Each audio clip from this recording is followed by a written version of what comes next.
Assalomu alaykum qadrli do'stlar, qadrli Infactor Biznes maktabi YouTube kanali obunachilar. Sizlar bilan yana Javohirbek Ro'ziboyev. Bugun qadrli do'stlar e'tirozlar mavzusi bo'yicha gaplashamiz. Ya'ni juda ko'plab savdo menejerlari, balki savdo bo'limi rahbarlari, umuman biznes egasi bo'lsangiz ham qanaqadir shartnoma yoki qanaqadir muzokarada ishtirok etganda mijozlardan eshitadigan qimmat ekan, o'ylab ko'raman, hozir kerak emas kabi e'tirozlarni qanday bartaraf qilish va uni formulalari haqida ozgina gaplashib o'tamiz. Aksini olganda bu mavzu juda ham keng mavzu. Biz buni darslarimizda, dasturlarimizda bir emas 2 kun o'tamiz. Ya'ni aynan e'tirozlar mavzusiga juda ham chuqurroq kiramizki, 80% bizni kuzatuvlarimiz natijasida mana o'zim guvoh bo'lamanki, 80% sotuvchilarning asosiy muammosi shu e'tirozda.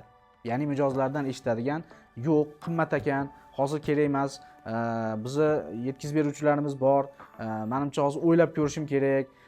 Shunga o'xshagan har xil e'tirozlarni bartaraf eta olmasligi sabab juda ko'plab lidlarni, ya'ni potensial mijozlarni qo'ldan boy berayotganini o'zimiz guvoh bo'lib turibmiz. Umuman olganda birinchi tushunib olishimiz kerak. O'zi e'tiroz nima? Tasavvur qilinglar, e'tiroz nima? O'zi savdo nima desak ham, savdoni o'zi tushunib olishimiz kerak. Mana biz darslarimizda aytamizki, savdo ikki tomon o'rtasidagi o'zaro qiymat almashish jarayoni. Yana qaytaraman, sotuv u v qo'shimchasi bu harakat fe'lini bildiradi. Misol uchun bu qandaydir jarayon. Qanday jarayon? Ikki tomon o'rtasidagi o'zaro qiymat almashinuv jarayoni, bu savdo jarayoni deyiladi. Ikki tomon kim? Biri sotuvchi, biri mijoz. Mana shu ikki tomon o'rtasidagi o'zaro qiymat almashinuv jarayoni, qiymat almashingandagi yuz beradigan hodisa bu sotuv deyiladi. Misol uchun bo'lishi mumkin, juda oddiy qilib tushuntiramiz. Meni qornim och, lekin pulim bor. Siz yana novvoysiz. Sizda nima bor? Menga kerak bo'lgan non bor. Sizga esa meni pulim kerak. Ya'ni siz mendan pulni olsangiz, do'koningizni rivojlantirasiz, ko'proq xom ashyo olasiz, ko'proq nom chiqarasiz va ko'proq odamga sotishingiz mumkin. Men bo'lsa, o'sha pulimga nonni olib, qornimni to'ygirishim mumkin. Mana shu narsani ikkalamiz almashadigan bo'lsak, men sizga pulimni beraman, siz bo'lsa o'sha menga kerak nonni berasiz. Mana men uchun qiymat non, siz uchun bo'lsa qiymat mendan oladigan pul. O'zaro almashinuv bu sotuv jarayoni. Endi bitta holat. Mana bilib oldik, sotuv bu o'zaro qiymat almashinuv ekan. Nega bo'lmasa e'tiroz paydo bo'ladi? Faraz qiling, qachonki siz mijozga 1000 so'm so'rab, lekin 900 so'mlik narsa beradigan bo'lsangiz, men o'xshatish sifatida aytyapman, mijozdan 1000 so'm pulni olib 900 so'mlik narsa bersangiz, tabiiyki mijozda e'tiroz paydo bo'ladi. Nimaga men ko'p beryapman, nimaga men kam olyapman degan fikr bo'lib qoladi. Shuning uchun e'tiroz bu doim natija. Ya'ni qaysidir ishlarni biz noto'g'ri qildikki, shu sabab mijozlar bizga e'tiroz bildirishyapti. Biza qaysidir ma'lumotni tashlab ketdik yoki to'g'ri tushuntirib bera olmadik, natijada mijozlar bizga e'tiroz bildiryapti. Biz tushunib olishimiz kerakki, e'tiroz bu sabab emas, balki natija. Misol uchun osh pishiradigan bo'lsak, yaxshi osh tayyor bo'lishi bu natijami yoki sababmi? Bu albatta natija. Biz oshni chiroyli tayyor bo'lgungacha bo'lgan harakatlarni to'g'ri qildikki, natijada oshimiz yaxshi chiqdi. Sotuvda ham xuddi shunaqa.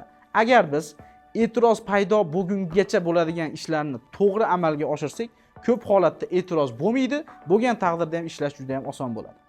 Endi savol, e'tiroz paydo bo'lishidan oldin qanday bosqichlar bor? Birinchi bosqich bu ehtiyojlarni aniqlash. Nima degani ehtiyojlarni aniqlash? Mijoz bilan salomlashish, bilan small talk qilib o'zaro munosabat o'rnatish u avtomatik bo'lish kerak bo'lgan narsa. Lekin ulardan ham keyingi muhim narsa shuki, bu mijoz ehtiyojlarini yaxshi aniqlash. Qachon e'tiroz paydo bo'ladi? Orqaga qaytamiz. E'tiroz paydo bo'ldi. Demak, orqaga qaytsak, e'tirozdan oldin qaysi bosqich? Bu taqdimot bosqichi. Demak, siz taqdimot qildingiz, lekin mijoz e'tiroz bildiryapti. Demak, bu yerdan xulosa kelib chiqadiki, biz taqdimotni noto'g'ri qildik. Qachon taqdimotni noto'g'ri qilamiz? Mijozni nima qilmasak, yaxshi tushunmasak. Bu qaysi bosqich? Taqdimotdan ham oldin turadigan mijoz ehtiyojlarini aniqlash bosqichi. Demak, muammoni ildizi qayerdaki, biza mijozlarni nima xohlayotganligi, nima og'riqlari borligi, nima muammolarga yechim topmoqchiligini tushunmasak, ya'ni o'zimizda to'liq tushuncha bo'lmasa, biza mahsulotimizni noto'g'ri unga taqdimot qilamiz. Ya'ni unga kerak bo'lmagan, ya'ni mijozga kerak bo'lmagan ma'lumotlarni aytishni boshlaymiz. Mijoz o'ziga kerak bo'lmagan va o'zini qiziqtirmagan ma'lumotni eshitgandan so'ng ha deydimi? Katta ehtimol bilan yo'q. Nima bildiradi? E'tiroz bildiradi. Demak, biz avvalo mijozni yaxshi tushunishimiz, ehtiyojini aniqlashimiz, unga to'g'ri uni holatidan kelib chiqib mahsulot yoki xizmat taqdim qilishimiz bu e'tirozlarsiz sotishni asosiy bosqichlari, asosiy omillari hisoblanar ekan. Endi aytaylik, e'tiroz ham paydo bo'ldi. Ko'pchilik savdo menejerlari tortishib ketadi. Ba'zida men hayron qolaman, mijozlarga o'zini qanchalik haqligini isbotlashga urinadi. Ya'ni qanchalik u zo'r, qanchalik u to'g'ri narsani taqdim qilayotganligini isbotlashga urinib, sotuv qolib ketib, o'rtada bahslashib ketadi, bir-biri bilan janjallashib ketadigan holatlar ham bor. Men juda hayron qolaman-da. Buni o'ziga yarasha formulasi bor. Siz avvalo bilishingiz kerak, o'sha taqdim qilayotgan narxingizga yarasha nima berayotganingizni. Qanaqa qiymat beryapsiz? Million bo'lsin, 1000 so'm bo'lsin, 100 so'm bo'lsin, million so'm bo'lsin, necha pul bo'lishidan qat'iy nazar, o'shanga yarasha qanaqa qiymat beryapsiz? Buni avval siz sotuv menejeri sifatida yaxshi bilib olishingiz kerak. Bu bo'lishi mumkin. O'tgan darslarda ham aytdik. Siz necha pul mahsulotingizga narx qo'yishingizdan qat'iy nazar, mana shu 5 ta qiymatni sizning mahsulotingiz hal qilishi kerak. 5 tadan bittasini. Bu bo'lishi mumkin daromad, ya'ni sizning mahsulotingizni sotib olsa, mijozi daromati oshishi kerak. Yoki xarajatni qisqartirish kerak. Yoki unga qulaylik berish kerak, qulaylik his qildirish kerak. Yoki xavfsizligini oshirish kerak, yoki uni jamiyatdagi obro'sini oshirish kerak. Mana shu 5 ta eng muhim qiymatdan qaysi birini siz mahsulot yoki xizmatingiz mijozga yetkazyapti? Avvalo buni o'zingiz yaxshi tushunib olishingiz kerak. Chunki sizga e'tiroz bildirsa, qimmat desa, siz shuni tushuntirib bera olishingiz kerak. Endi e'tiroz paydo bo'ldi. Qanaqa ketma-ketlikda ishlaymiz? Qanaqa bir algoritm bor? Algoritm degani harakatlar ketma-ketligi.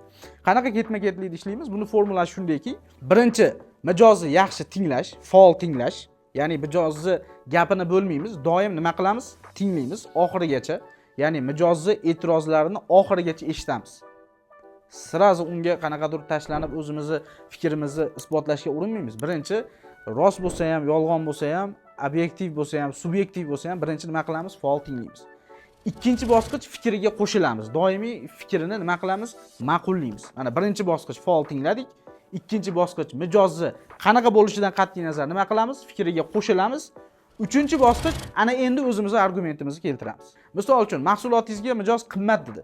Siz bilasizki, bu qimmat emas. Yoki siz bu narx evaziga mijozga qanaqa narsalar evaziga bunaqa narx qo'yganingizni ham aniq bilasiz. Lekin qimmat deyishiga siz sirazi u qiymatni yoki siz berayotgan narsani isbotlashga urinsangiz ham baribir bu yaxshi ishlamaydi. O'rniga qanaqa o'sha yuqorida aytib o'tgan ketma-ketliklar. Birinchi eshitamiz. Misol uchun tasavvur qilamiz, Jahongir degan mijozimiz bor. To'g'ri, Jahongir aka, men sizni eshitdim. Haqiqatda men sizni o'rningizda bo'lganimda ham bu narxi qimmat deb bilgan bo'lardim. Mana birinchi nima qildik? Eshitdik, keyin fikriga qo'shilishni boshladik. To'g'ri aytasiz. Haqiqatda narx juda ham muhim. Lekin bir tomoni borki, bu narxi ichiga nima kirayotganligi, bu narxi evaziga nima olishni bilmaganligingiz uchun har qanday narx ham nima tuyulishi mumkin? Qimmat tuyulishi mumkin. Agarda menga 5 minut vaqt bersangiz, bu narx evaziga nima kirishligi, bu narx nega bunaqa qo'yilganligini men sizga tushuntirib beraman. Agar undan keyin sotib olish, sotib olmaslik bu o'zingizning ixtiyoringizda. Ma'qulmi shunaqa qilsak? Albatta mijoz bu joyda sizga juda ko'p holatlarda ma'qul javobini aytadi. Ana undan keyin siz tushuntirib bering, nimaga narxingiz bunaqa, ichiga nima kiradi va shunga o'xshagan narsalar. Bu juda ham oddiy holat, lekin ko'pchilik buni amalga oshirmaganligi uchun ko'plab mijozlarni qo'ldan chiqaradi. Tushundinglar-a? Buni albatta sizlar ishlatib ko'rishinglarni tavsiya qilaman. Buni endi bir martada o'xshamasligi mumkin, lekin sekin-sekin o'zingizlarni sohalarga qo'llab borish orqali o'zingizlarni bir formaga keltirib olasizlar. Bu sizlarga va juda ham katta yordam beradi. Qadrli do'stlar, bugungi videomiz shundan iborat edi. Bundan keyingi video darsliklarimizda ham ko'plab yana boshqa texnikalarni, o'zimizda ishlagan texnikalarni sizlar bilan bo'lishib boramiz. Agarda bu qaysidir biringlarga ish faoliyatingizda yordam beradigan bo'lsa, biz albatta xursand bo'lamiz. Infactor Biznes maktabi YouTube kanalidan uzoqlashmang. Hozircha xayr, sog' bo'linglar, salomat bo'linglar.